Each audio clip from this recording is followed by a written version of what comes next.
Pero kung medyo tamad ka magbasa ng manual at wala kang time mag-explore, para sa itong video na to. Kaya tara. So umpisa na natin, punta lang tayo dito, pindutin mo lang itong pinaka-gear. Next, comfort settings. Itong comfort settings na to, ang choices naman niya dito is window auto close when locking or windscreen wiper linking with reversing.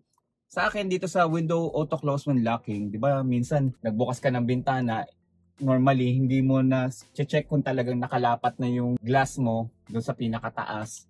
And as a result, pag bababa ka ng sasakyan mo, pag nag-lock ka, may tendency na mag-go horn o bubusin yung sasakyan or magbe-blink yung light niya.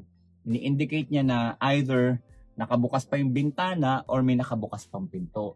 Ngayon, para maiwasan yung pagbusina or pag-blink niya ng light sa mga ganong pagkakataon, sa akin, ino-auto close ko na yung bintana para pag nilock ko yung pinto, lahat ng bukas na bintana ko, sasarado niya na.